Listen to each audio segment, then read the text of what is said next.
This is Chelsea Cotson with Vanguard News, and here are today's top stories.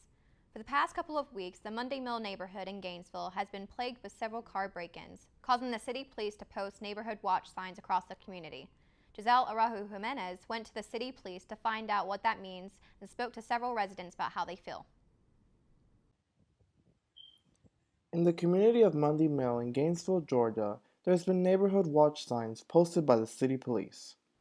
I spoke to Corporal Jessica Van about why these signs were posted and what that means for the community. A couple of citizens had come to our department concerned about possible inner autos that occurred and also people trespassing in the pool area. So at that time, they asked, well, what could we do? Well, we had a recommendation of a neighborhood watch program. And with that, we offer a kind of like a starting guide. It's a packet, and we provided that for the citizens. Well, one of the ladies there, she said, you know what, this is what we want. We want a neighborhood watch program. And when they started the neighborhood watch program, they came across, well, how do we let criminals or people that shouldn't be in the neighborhood know that we're watching after them or that we're keeping an eye on them? And that's when we came across the neighborhood watch signs. So you're asking about why we have more neighborhood watch signs. It was really the neighborhood watch program of the Monday Mill subdivision that they paid out of their pockets for these signs. And they said we wanted visibility. We wanted people to know that when they entered this neighborhood that we're keeping track of who's in and out, and we have a close relationship with the police department. So mostly a neighborhood watch program is that it's a fluid communication between citizens or a neighborhood with a police department. I then spoke to several residents of this community to see if they were aware of this program and how they felt about it. I'm aware. And how do you feel about it? I think it's very good. I think it's beneficial for the simple fact that I have a son that, comes home from school, and it's just someone here to patrol the neighborhood. So I think it's safe for everybody, for our street, for our community here. I think it's very beneficial to have that. I like it, but I wish, we had more communication between neighbors and the people in charge of it.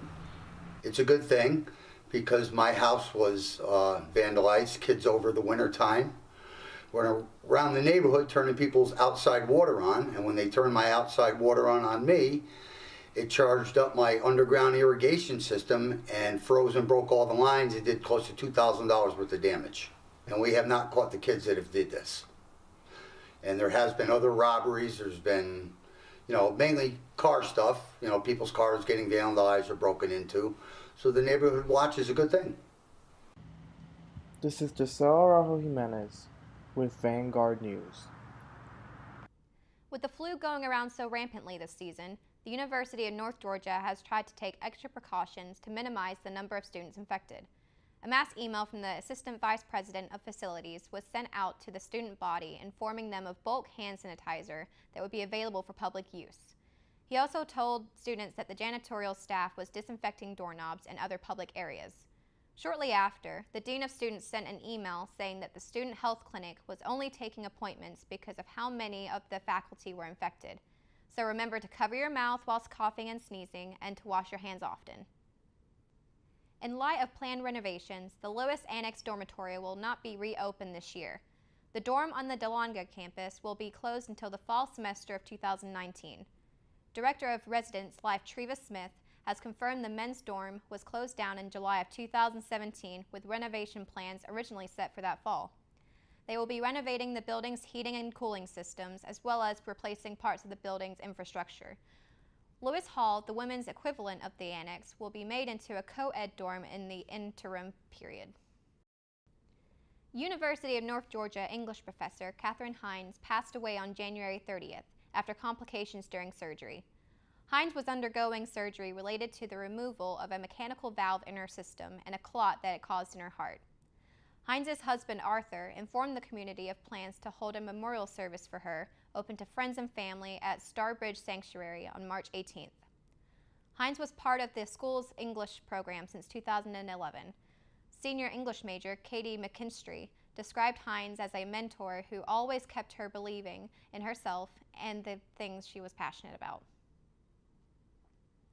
Firefighters responded to a call on Thursday evening. Sarah Ann Payne went to the scene and filed this report.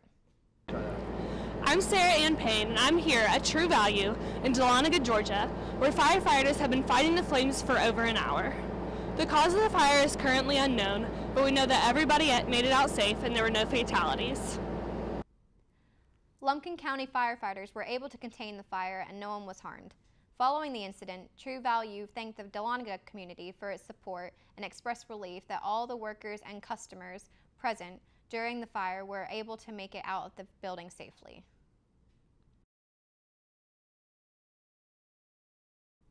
With dozens of clubs and organizations on campus, it may be difficult to find the right one for you.